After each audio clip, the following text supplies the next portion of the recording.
일반적으로 침샘 보톡스 맞을 때 그냥 침샘이 커져 있다 해서 보톡스를 맞진 않고요.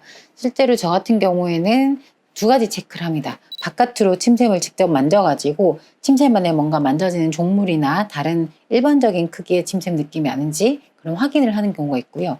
두 번째로는 침샘이 나오는 길이 있어요. 침샘 나오는 이 덕트, 관이 나오는 길을 다 만져봅니다. 이 이하선 같은 경우에는 입안에서 나오는 관이 하나가 있게 되고요. 그 관 주변을 다 만져서 관이 부어 있는지 확인을 하게 되고, 막하선이나 이제 설화선 같은 경우는 혀 밑에 이제 우리 볼록하게 나오는 관의 입구가 있어요.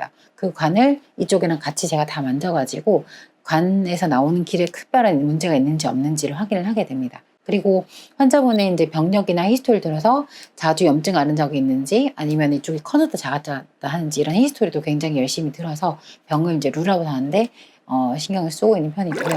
그래서 턱보톡스를 맞으러 오시면은 무턱대고 커져 있으시네요 그냥 맞는 게 아니라 실제로 이게 질병으로 해서 커진 건지 습관에서 반복해서 커진 건지를 확인을 해서 만약에 질병이 약간 의심이 되는 병력이나 제가 이학적 검사상 그런 거 의심이 된다고 하면은 제가 턱보톡스를 맞추지 않고 초음파를 시행하러 환자 검사하고 보내게 됩니다.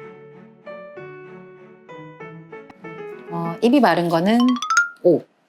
근데 왜 그런가 하면은 우리가 침샘이 이제 보통은 보톡스를 맞으시는 분 남자분들 같은 경우는 이제 이하선을 많이 맞으시는데 이게 거의 메인 침샘이라 할 수 있거든요. 근데 기능을 하나도 안 하는 건 아니고 침이 많이 분비되다가 그게 좀 줄어드니까 입이 좀 마른한 느낌 나실 수가 있어요. 근데 그건 일시적인 현상일 가능성이 높고 시간이 조금 지나면은 거기 적응을 하게 되어 있고 그다음에 입이 좀 마르시면 환자분들 이제 물을 많이 마시고 하시기 때문에 크게 문제될 정도는 아닙니다.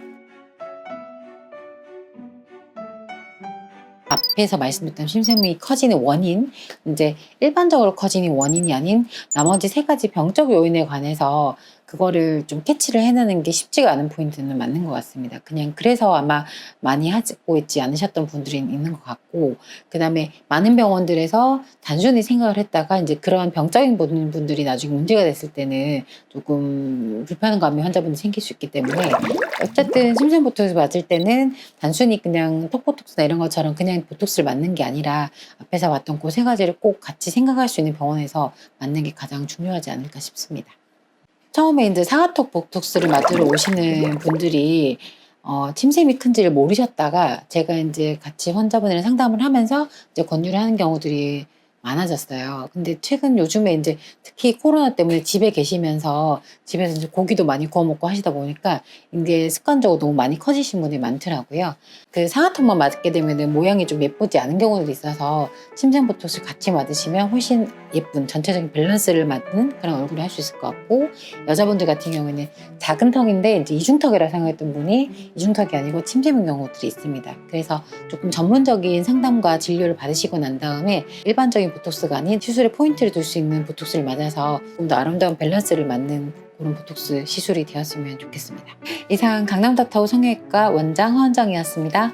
다음 시간에 만나요.